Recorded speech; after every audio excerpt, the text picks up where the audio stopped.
Цивил медија. Добар ден, Мердита.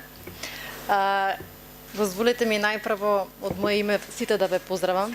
Почитуван председател на владата господине Заев, почитувана професорка Најчевска, господине Цветанов, господине Терала, представници на собранието, представници на владата, ваши екселенции, уважени дами и господа. Сакам да се заблагодарам на Цивил и на Зелена лупа што ни дадоа можност прво пред се мене, јас во моје име, но и во име на моите колеги од Државната комисија за спречување на корупција да се опратам на оваа значена конференција. Размислував како денеска да започнам и се присетив на подпредседателот, понаречниот американски подпредседател Џо Бајден, кој што во една прилика рече: борбата против корупција не е само добро владење, таа е самоодбрана, таа е патриотизам. И лично сметам дека и ова израга многу кажува за оваа значена тема.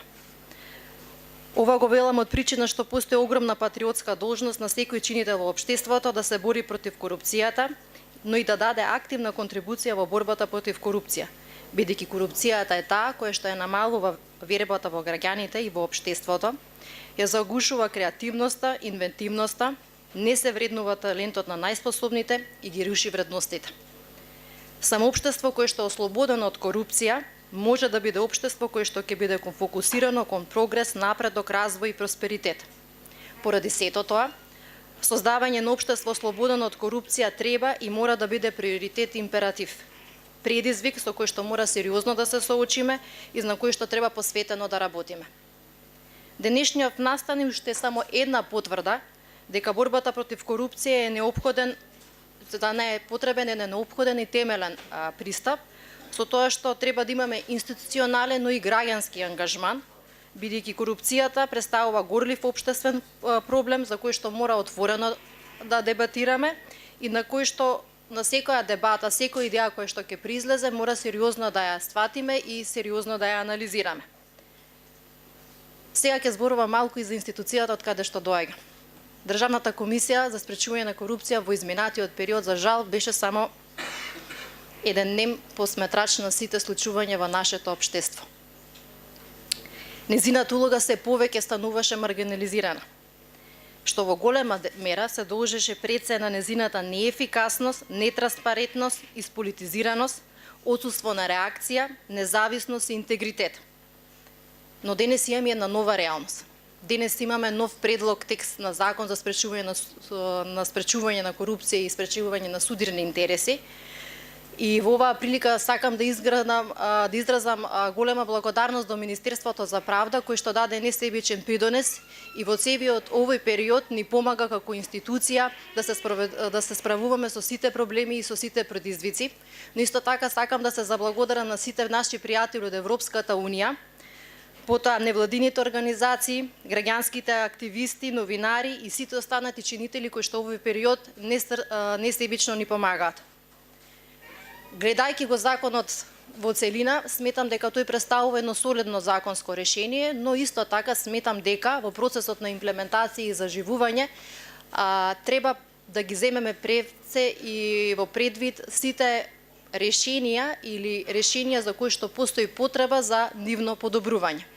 Во тој контекст, за потребите на ова обраќање, ќе издвојам некои решенија кои што исклучително сметам дека се добри во овој предлог закон, но и решенија за кои што постои можност за нивно подобрување. Како што и претходно беше споменато, во ова законско решение предвид се земени сите препораки на Европската комисија, препораките и забелешките од ГРЕКО, потоа сите забелешки препораки од други останати релевантни меѓународни организации и сето тоа е во насока да обезбедиме на комисија која што ќе биде со интегритет, објективна, ефективна, ефикасна и независна од политички влијанија и притисоци. Ова е најбитното. Во смисла на добро решение е одлуката за избор на членови на Државната комисија за спречување на корупција, бидејќи сега изборот ќе се базира пред се на компетентност, личен и професионален интегритет, соодветно работно искуство со елиминација на партиските влијанија, а во присуство на јавноста, невладините организации, медиумите како и експертската фела. Додека по однос на вработените и статусот на вработените во секретаријатот се уште постои можност и потреба за подобрување. Оваа потреба е повеќе од неопходна. Зајакнување на статусот на вработените би се однесувал во делот на поголема заштита на вработените, но и платите и можностите за нивни додатоци на плата. Ова е поради тоа што овие лица треба да имаат заштита, треба да бидат независни во нивното работење и во нивното постапување. Не сме да им се врши притисок на вработените во секретаријатот. Потребно е да ги зајакнеме и капацитетите на самиот секретаријат, бидејќи сите тие вработени имаат специфични работни задачи, а тоа дополнително е и со зголемените надлежности кои што ги добива комисијата со новиот предлог закон за спречување корупција и судирни интереси. И во отсуство на комисија, секретаријатот, односно стручната служба продолжи да работи. Таа, за жал, само административно и технички ги извршува работите, бидејќи согласно за сегашното законско решение нема можност да одлучува по предмети и по пријави. Во периодот од месец март, па еве до ден денеска, на адресата на ДКСК се примени голем број на пријави за корупција, оформени се предмети од областа на судирни интереси, обработени јавно објавени се анкетни листови, промени на имотна состојба, образци од институции и ред други работи. Во делот на финансирањето на комисијата, кој што е значаен сегмент за обезбедување на незината независност и објективност, сметам дека во овој предлог закон треба да се преразгледа можноста за гласење на буџетот на Република Македонија и тоа како посебен раздел, со што на вистински начин би се утврдила висината и реалната потреба за буџет на Државната комисија за спречување на корупција. Во однос на надлежноста за контрола на финансиските политички партии, малце конфузно и нејасно е која институција ќе биде главна во финансирањето на финансирањето на политичките партии. Само за потсептување, Државната комисија носи годишен план за работа, а во новото законско решение се предвидува и посебен план за контрола на финансирањето на политичките партии и сметам дека тоа е нецелоисходно да наставна причина што согласно третиот круг на претпораки од ГРЕКО, главна и централна институција која што ја прави контролата во финансирањето на политичките партии е Државниот завод за ревизија, а Државната комисија за спречување на корупција во секој момент ад-хок може да прави контрола на политичките партии, на нивното финансирање. Исто така, тоа е и во согласно со изборниот закон, каде што контролата се прави и за време на изборната кампања. Исто така, не треба да заборавиме дека потребни се и силни механизми кои што ќе контролираат ДКСК. Покрај обезбедувањето на сите неопходни предуслови за ефективно и ефикасно функционирање на ова превентивно тело, потребна и негова отчетност и одговорност. Да не дозволиме повторно да имаме корупција во антикорупцијска.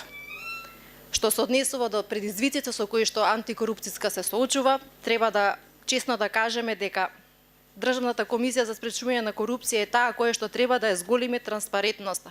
Треба да ја зголеми соработката со јавност и со невладините организации, бидејќи на тој начин ќе се има увид во незината работа. На тој начин таа ќе го подобри имиџот свој, но исто така и е потребна поголема соработка со обвинителството, бидејќи во голем дел од иницијативите на антикорупцијска треба да бидат превземени од оваа важна институција. Но најважно од се во ова ослободено општество за корупција за кој што сите денеска зборуваме, е граѓаните да веруваат на Државната комисија за спречување на корупција. Граѓаните мора да бидат свесни и информирани за способноста на системот кој што ќе биде отпорен од корупција. Ова нема само да ја зајакне довербата во системот, туку ќе ја намали поединичната лична толеранција кон коруптивните дела. Ослободувањето на општество од корупција е процес кој што започнува и се базира од донесувањето на секој поединец и на секој граѓанин. Токму затоа е потребно секојдневно активно да работиме, да испраќаме порака за ослободување на општеството од корупцијата, да испраќаме пораката за борба против корупција, кој што представува заедничка посакувана цел на сите нас. Чекорењето кон таа цел воопшто не е лесна работа, но напротив, е многу благородна. И затоа повикувам активно сите да учествуваме и да дадеме свој активен придонес, не само декларативно, туку суштински, затоа што слободено општество пред корупција е општество кој што е добро за сите нас. Благодарам на вниманието. Цивил медија.